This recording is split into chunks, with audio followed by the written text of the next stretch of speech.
Fala galera, tudo bem? No vídeo de hoje eu trago um relato incrível que aconteceu na cidade de Tapauá, em Amazonas. Um relato real de um seguidor do canal. Espero que gostem. Este é o primeiro vídeo com uma voz narrada real, sem ser gerada por IA. Se vocês preferirem assim, comentem aqui embaixo e bora pro vídeo. Boa noite, me chamo Paulo Brito e é minha esposa Mariana. Hoje nós voltamos a morar em Campinas, mas a história aconteceu conosco foi em Lorena, no interior de São Paulo. Tem um pequeno depósito de bebês aqui em Campinas, e quando minha esposa ficou grávida foi um período de muita alegria, mas também de muita preocupação, pois sua gravidez era de risco. E onde nós morávamos, em guia de jogos, muitos fogos e barulho, como ela não poderia se assustar, era bem complicado nesses dias. O meu irmão, que é sócio comigo, me ofereceu uma casa que pertencia a ele. Ficava lá em Lorena mesmo, e eu poderia ficar os últimos meses da gestação. Era bem mais tranquilo, e ele tomaria conta de tudo. Falei com a minha esposa e ela concordou. Então preparamos tudo e fomos para essa tal casa, procurando por paz, sossego. Foi exatamente o que encontramos lá, porém com um pouquinho mais. Encontramos medo, desespero. A casa era uma última casa da rua. Não tinha saída. O meu irmão morou lá por 2 anos. Ele era casado na época. E depois que se separou, acabou também voltando para Campinas. E de vez em quando ele alugava. Era um lugar realmente muito tranquilo e agradável. A casa era cheia de janelas, tinha muita luz, era perfeita para uma gestação. Era bem saudável. Parecia assim uma casa de veraneio. Os primeiros dias foram ótimos. Recebemos a família da visita da minha esposa, vieram ver o lugar, estávamos todos animados e concordaram que a casa era realmente perfeita. Fazia mais ou menos uns 20 dias que nós estávamos lá. E em uma noite saímos para comer. Voltamos por volta de umas 9 horas. Eu parei o carro e desci para abrir o portão. Quando eu escutei minha esposa gritar de dentro do carro, corri para ver o que ela tinha. E eu vi ela apontando para a porta da casa. Só que quando eu olhei eu não vi nada. Então ela falou, tinha um homem ali. A porta, quando você abriu, ele passou andando pela parede. Eu fiquei com medo. Mas eu era o homem da casa, então eu precisava averiguar. Eu entrei devagar, pois poderia ser um ladrão. Como eu não conhecia ali, entrei cauteloso. Mas não tinha como não ver, pois não havia lugares para ele se esconder. Voltei até o carro, coloquei na garagem e então entramos. Levei minha esposa até o quarto, tentando fazer com que ela ficasse mais calma e mais tranquila.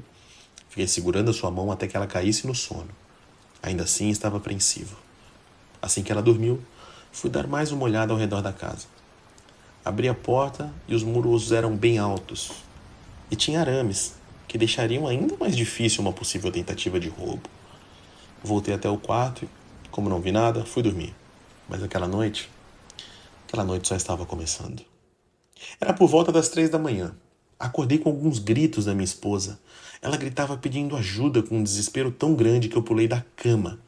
Na mesma hora, quando eu acendi a luz, ela estava no canto da parede com um lençol em volta do pescoço e chorando, desesperada. Peguei ela nos braços e ela dizia, alguma coisa estava em cima de mim, tentava me enforcar. Eu senti e dizia que queria levá-la. Eu perguntei, quem tentou te levar? O que é isso? Não sei, era algo negro. Parecia alguma coisa estranha. Tentava me enforcar com o lençol. E começou a me puxar, dizendo que levaria. Eu tentava acalmar minha esposa, mas ela estava muito nervosa. E não seria nada bom para o bebê. Então eu passei o resto daquela noite acordado, cuidando dela. Até que fosse dia para que ela estivesse mais calma. Quando amanheceu, eu saí da casa com ela e ficamos o dia inteiro fora passeando, para que ela pudesse ficar mais tranquila. Ela já estava bem melhor. E quando voltamos para casa à noite, nós fomos dormir. Então foi minha vez de ser atacado por uma criatura que eu não sei como entrou na casa. E em um quarto trancado daquele. Conseguiu chegar até mim e eu fiquei lendo um livro, até minha esposa dormir. Então deitei ao lado e já estava cochilando quando comecei a escutar alguns passos vindo no corredor para mim. Eu não sei, eu já estava sonhando na minha cabeça. Mas quando eu escutei os passos, agora dentro do meu quarto, eu senti que algo subia da cama e ficou em cima de mim. Só que eu não conseguia levantar. Era como se o meu corpo tivesse inteiramente petrificado e eu fazia uma força para levantar e eu não conseguia. Eu tentava gritar, mas não saía, não tinha voz. Então eu vi uma criatura colocando as mãos no pescoço e sufocando. Ai, meu Deus, o desespero tomou conta de mim, pois qualquer tentativa era inútil de tentar me livrar. Foi quando eu escutei a voz da minha esposa, bem de longe gritando o meu nome. E quando eu acordei, estava com a minha camisa em volta do pescoço, ajoelhado ao lado da cama. Contei à minha esposa o que tinha acontecido e decidimos ir embora o mais rápido dali. Pela manhã eu liguei para o meu irmão e contei o que estava acontecendo. Então ele me disse, eu morei por anos aí e nunca me aconteceu nada. Realmente deve ter alguma coisa aí. No início da rua mora um senhor que é pastor. Pede para ele fazer uma oração ou alguma coisa assim. Diz que você é meu irmão, pois ele era muito meu amigo. Ele vai te atender. Fui até a casa dele, que ele falou. Expliquei o que estava vendo, então o senhor, que era pastor, me disse, vamos fazer assim. Sua esposa fica aqui com a minha mulher e vamos eu e você nessa casa para dar uma olhada. E então fomos. E quando ele abriu a porta da frente, uma cadeira que ficava perto da mesa virou e caiu no chão. E aí eu tinha certeza que alguma coisa ruim estava ali. Contei que uma criatura me agarrou, tentou me sufocar e o pastor disse, vocês estão em uma verdadeira guerra espiritual. Aqui, e enquanto vocês estiverem morando nessa casa, ela atormentará você e a sua esposa. Recomendo a vocês irem e não sei se você pode sentir, mas eu estou sentindo um peso, como se algo não nos quisesse aqui.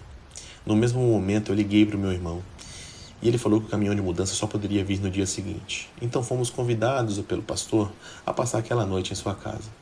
No dia seguinte voltamos para Campinas e graças a Deus tudo aconteceu bem.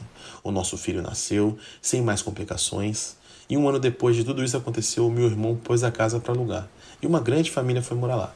Mas nenhum deles nunca reclamou de nada sobrenatural que assustou a criatura. Parece ter uma missão específica de levar eu e minha esposa e ele se nós não tivéssemos ido embora dali. Uma história simples, mas que aconteceu conosco e nos deu muito medo.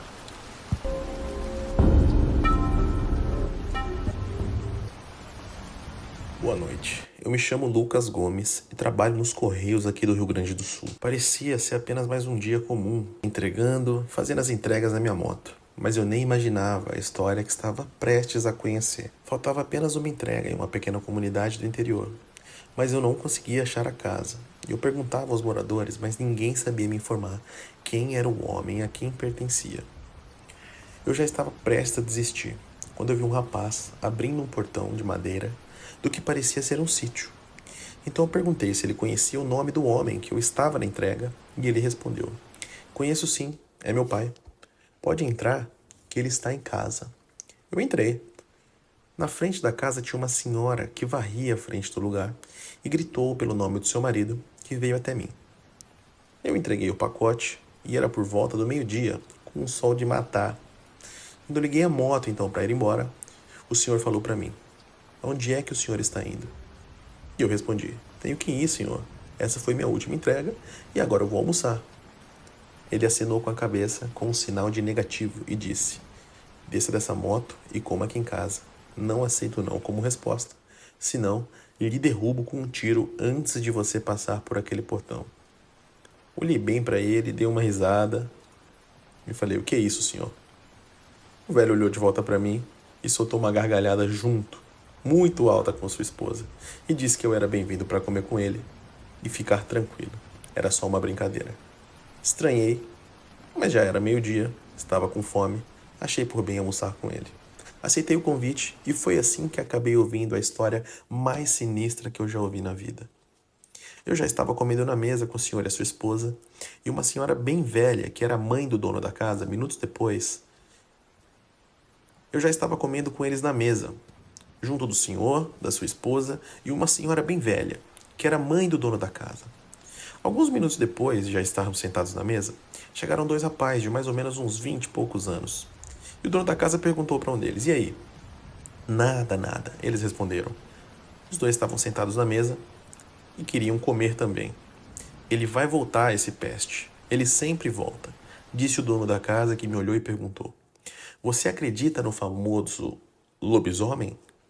Eu tive até vontade de rir na hora, mas eu me segurei, pois todos estavam na mesa me olharam esperando a resposta.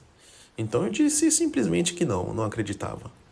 O dono da casa sorriu, abaixou a cabeça, mastigou um pouquinho e levantou de novo com aquele olhar para mim. Aquele olhar que eu nunca vou esquecer. Ele me disse, pois aqui por essas bandas, de vez em quando, aparece um bicho estranho. E inclusive, ele apareceu ontem e levou uma porca de 1 ano, que é nossa. Só achamos uns pedaços, uns 50 metros depois do cercado daqui. Inclusive, quem vira é da minha família, disse o homem. Sério? Eu perguntei. O senhor deve estar brincando comigo, né? Não, eu estou falando sério. Ele é um primo meu, filho da irmã da minha mãe. Sentado aqui na mesa. Ele morou por muitos anos em uma casa que tem aqui atrás. E quando sua mãe era viva, desde que éramos jovens, ele sumia por vários dias, deixando todos nós preocupados. Ainda não sabíamos de nada. Principalmente porque a sua mãe já era uma idosa e com problemas. Ele passava de uma semana sem dar notícia. E quando aparecia, sempre estava sujo, machucado, ferido. E nós perguntávamos, por onde é que você tinha andado? E ele nunca respondia. Dizia que a vida era dele, que numa noite estava voltando e que acabava se esquecendo daquilo. Certo dia, eu estava voltando da casa da minha esposa. Na época éramos só namorados. E já era bem tarde, fazia uns meses que a minha tia tinha falecido. E o meu primo já não morava mais lá, morava sozinho na casa. Eu tinha fechado o portão de madeira e estava caminhando aqui para casa quando eu escutei um barulho de coisas caindo no chão. Sabe, aquele barulho de folhas, panelas. E aí eu fui andando para ver o que era aquilo. Fui devagar, peguei um pedaço de madeira que estava no chão, pois como meu primo saía muito, poderia ser um ladrão que tinha entrado por trás do terreno. Foi quando eu vi um bicho, um animal enorme pular a janela. Ele pulou para fora da casa e aí eu saí correndo na direção da mata. Corri até a casa e entrei para a janela. Quando acendi a luz, tudo estava revirado. Coisas espalhadas pelo chão, panelas, cadeiras, mas nem sinal do meu primo. Eu acordei meu pai, que ele ainda era vivo na época.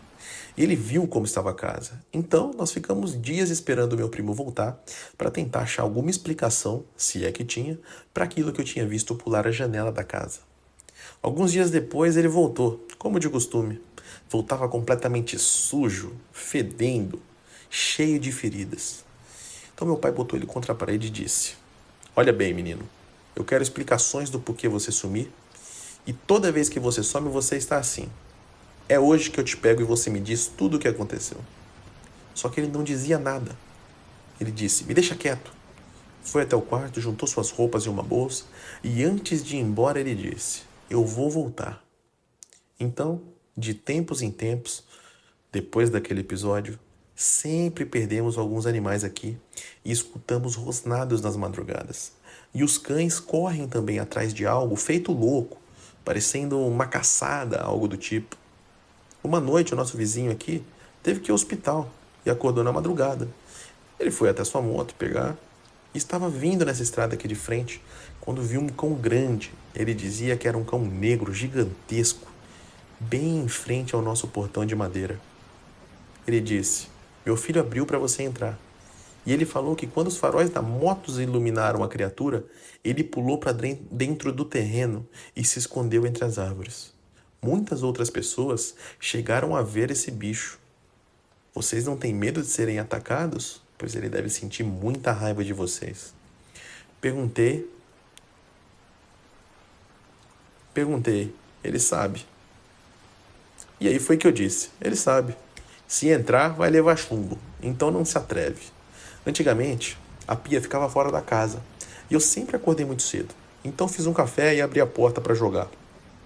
Fui colocar o lixo para fora e o pano. Quando eu abri a torneira, senti algo se aproximar de mim. Quando me virei, tinha lá um homem repleto de pelos, com os dentes para fora rosnando, parecia mesmo um cachorro. Ele devia estar a uns 10, 15 metros de mim.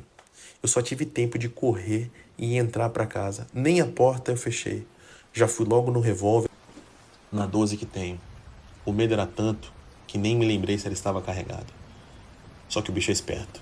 Ele sabia que eu estaria esperando por ele. Não é sempre que ele aparece, sabe? Mas nós sabemos que a criatura era meu primo. Por isso ele saía por vários dias e voltava com o freio. Acho que minha falecida tia sabia que o seu filho virava isso, mas não sabemos como e o porquê ele ficou assim. Escutei algumas histórias incríveis dessa família e nem sabia o que falar enquanto tomava o café já para ir embora. O dono da casa e os seus filhos até ficaram rindo quando eu falei que eu não entregaria mais nada na sua casa. Saí dali com um olhar totalmente diferente sobre o mundo e sobre o que é real e imaginário. Eu acho que o homem não inventaria uma história daquela tão louca e cheia de detalhes apenas para me assustar. Mas desde então, passei a ser mais precavido, principalmente quando estou dirigindo tarde da noite. Se for mentira, não perco nada me precavendo. E se for verdade, eu já estou preparado de uma maneira ou outra.